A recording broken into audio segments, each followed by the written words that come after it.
Peserta didik, selamat datang di kelas pemetaan topografi. Pada pertemuan yang keempat pada kompetensi dasar, menerapkan pengukuran menggunakan kompas, kita akan melaksanakan ulangan harian. Nah, saya harap kalian bersungguh-sungguh untuk mengerjakan ulangan harian tersebut agar mendapatkan hasil yang maksimal. Kemudian juga pada postingan ini saya akan membahas LKS pada pertemuan ketiga kemarin. Masih banyak yang keliru dalam mengerjakan LKS tersebut. Selanjutnya ulangan harian kompetensi dasar menerapkan pengukuran menggunakan kompas.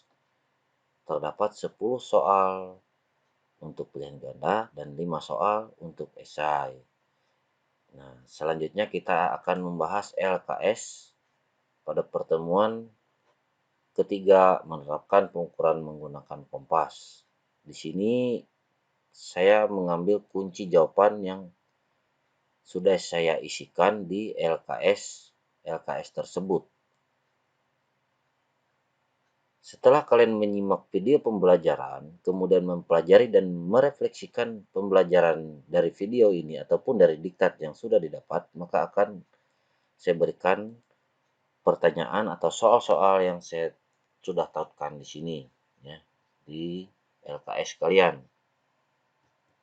Yang pertama, rumus yang digunakan untuk pengolahan hasil pengukuran lapangan menggunakan kompas sama seperti di video pembelajaran kemarin juga terdapat di diktat pembelajaran. Untuk mencari jarak datar, yaitu dihitung menggunakan jarak miring dikalikan kosinus slope atau kosinus kemiringan. Kemudian untuk mencari beda tinggi, yaitu jarak miring dikalikan dengan sinus slope. Selanjutnya, untuk mencari tinggi permukaan tanah adalah tinggi awal dikurang atau ditambah sesuai notasi yang didapat dari hasil pengukuran slope dengan beda tinggi kedua titik tersebut. Nah, soal-soal yang saya berikan kemarin adalah kalian melengkapi perhitungan jarak datar, perhitungan beda tinggi, dan perhitungan tinggi tanah. Di sini azimut dan slope-nya sudah saya tuliskan terlebih dahulu. Misalkan dari P0 ke P1 dengan azimut 90 derajat is. Selanjutnya slope-nya adalah plus 5 derajat. Dengan jarak miring adalah 20 meter. Sehingga hasil perhitungan untuk jarak datar, kosinus 5 derajat kemiringan ini, atau kosinus slope 5 derajat, dikalikan dengan jarak miring. Sehingga memperoleh hasil 19,923. Di sini saya ambil 3 notasi di belakang koma. Selanjutnya untuk beda tinggi dihitung menggunakan rumus jarak miring dikalikan dengan sinus slope. Nah, pada titik P0 ke P1, 5 derajat slope ini disinuskan dikalikan dengan 20 meter jarak miring. Hasilnya adalah 1,743 meter. Nah, setelah semua ini dihitung, oh ya, ini untuk slope apabila dia minus atau permukaan tanahnya turun, maka dia akan ditulis di notasi minus. Sehingga jarak datarnya tetap seperti perhitungan biasa, tetapi di beda tinggi. Kalau di slope ini dia minus, maka kalian tuliskan notasi minus di depan hasilnya dari nilai perhitungan ini. Contoh sinus 10 dikalikan dengan jarak miring. Karena di sini 10 derajatnya dia dinotasi negatif, maka di sini kita tuliskan minus 2,604. Begitu dan seterusnya. Tinggi tanah, di sini kemarin saya sengaja tidak mencantumkan tinggi tanah permukaan. Sehingga yang saya inginkan adalah keaktifan kalian dalam bertanya. Nah, tinggi tanah ini sebenarnya tidak semuanya baku kalau kita mengerjakan praktek bersifat latihan. Nah, di sini saya contohkan dengan nilai tinggi tanah adalah 10 meter, tinggi awal di P0. Nah, 10 meter tadi dengan hasil beda tinggi yang sudah didapat, terdapat 3 notasi minus, yaitu pada P2 ke P3, P3 ke P4, dan P5 kembali ke P0 lagi. Karena di sini kita menggunakan poligon tertutup, sehingga pengukuran kembali ke tempat awal. Nah, tinggi permukaan tanahnya di sini 10 meter. Untuk mencari tinggi permukaan tanah di P1, 10 meter di P0, ditambah beda tinggi P0 dan P1 adalah 1,743. Karena di sini dia dengan nilai plus, maka di sini ditambahkan. Artinya 10 meter tadi ditambahkan dengan 1,743.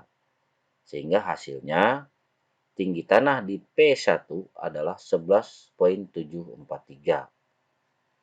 Selanjutnya, pengukuran dari P1 ke P2 didapatkan beda tingginya 2,178. Sehingga tinggi tanah di P2 adalah 11,743 tinggi tanah di P1 ditambahkan dengan beda tinggi P1 ke P2 2,178, hasilnya tinggi tanah di P2 adalah 13,921 meter. Selanjutnya, dari pengukuran P2 ke P3 didapatkan beda tingginya minus 2,604. Nah, bagaimana tinggi tanah di P3? Tinggi tanah di P2 13,921. Karena di sini notasi minus, maka dia dikurangkan dengan beda tinggi antara P2 ke P3. Sehingga hasilnya 13,921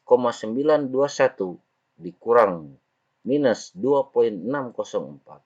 Hasilnya adalah 11,317. Kemudian tinggi tanah di P3 dikurangkan dengan tinggi tanah di P4 karena notasi masih minus, 11,317 dikurangkan 1,307, hasilnya adalah 10,01.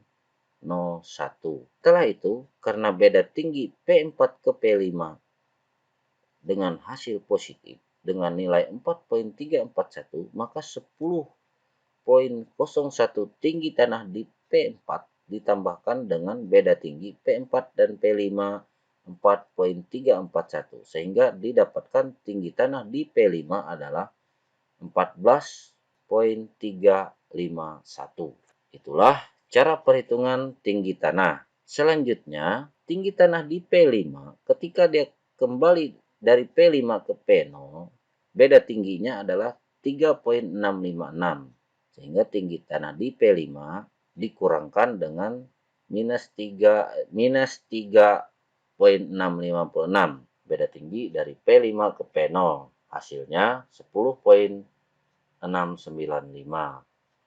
Itulah yang perlu kalian pelajari kembali dalam perhitungan atau dalam pengolahan data pengukuran lapangan. Sehingga dari data ini kita akan menghasilkan sebuah peta topografi.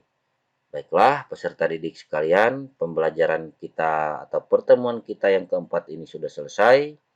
Jaga terus kesehatan dengan sering-sering mencuci tangan, selalu menggunakan masker pada saat beraktivitas di luar rumah, senantiasa berdoa, kurangi aktivitas yang tidak perlu, jaga kesehatan dan semangat belajar.